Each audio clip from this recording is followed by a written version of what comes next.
هذه القصة الغريبة التي رواها أبو هريرة رضي الله عنه عن النبي صلى الله عليه وسلم: بينما رجل يمشي في الطريق مسافرا أصابه العطش فنزل بئرا فشرب منه وانتهى عطشه، فلما خرج وإذا كلب يأكل الثرى من العطش. يأكل الثرى يعني الطين المبتل الرطب، يأكله من العطش من أجل أن يمص ما فيه من الماء من شدة عطشه. فقال الرجل: والله لقد أصاب هذا الكلب من العطش ما أصابه، أو بلغ بهذا الكلب من العطش ما بلغ بي. ثم نزل البئر وملأ خفه ماء. الخف ما يلبس على الرجل من جلود ونحوها، فملأه ماء فأمسكه بفيه وجعل يصعد بيديه حتى خرج من البئر فسقى الكلب. فلما سقى الكلب شكر الله له ذلك العمل وغفر له وأدخله الجنة بسببه. وهذا مصداق قول النبي عليه الصلاة والسلام: الجنة أقرب إلى أحدكم من شراك نعله والنار مثل ذلك. عمل يسير شكر الله للعامل هذا العمل وغفر له الذنوب وأدخله الجنة. ولما حدث الصحابة بهذا الحديث، وكانوا رضي الله عنهم أشد الناس حرصا على العلم، لا من أجل أن يعلموا فقط ولكن من أجل أن يعلموا فيعملوا، سألوا النبي عليه الصلاة والسلام قالوا: يا رسول الله، لنا في الحيوان أجر؟ قال: في كل ذات كبد رطبة أجر،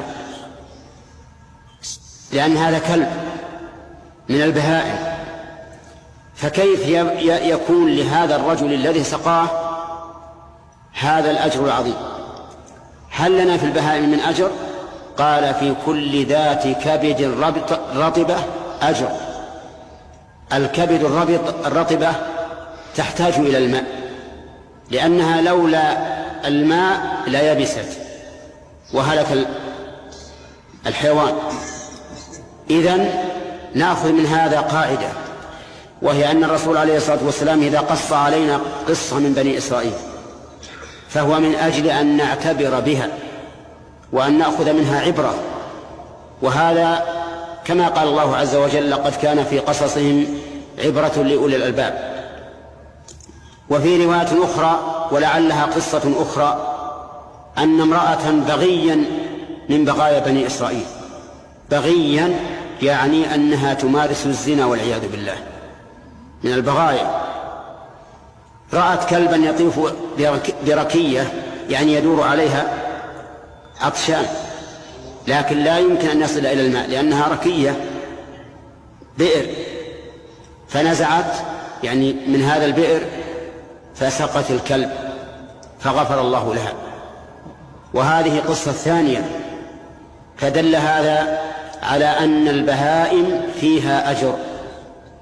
كل بهيمة أحسنت إليها بسقي أو إطعام أو وقاية من حر أو وقاية من برد، سواء كانت لك أو لغيرك من بني آدم أو كانت من السوائب، فإن لك في ذلك أجرا عند الله عز وجل. هذا وهن بهائم، فكيف بالآدميين؟ إذا أحسنت إلى الآدميين صار أشد وأكثر أجرا. ولهذا قال النبي عليه الصلاة والسلام: من سقى مسلما على ظمأ سقاه الله من الرحيق المختوم. الله من فضلك. يعني لو كان ولدك الصغير وقف عند البرادة يقول: أبي ماء، وأسقيته وهو ظمآن، فقد سقيت مسلما على ظمأ، فإن الله يسقيك من الرحيق المختوم. أجر كثير ولله الحمد، غنائم. لكن أين القابل لهذه الغنائم؟ أين الذي يخلص النية ويحتسب الأجر على الله عز وجل. فأوصيك يا أخي ونفسي أن تحرص دائما على اغتنام الأعمال بالنية الصالحة حتى تكون لك ذخرا عند الله عز وجل يوم القيامة.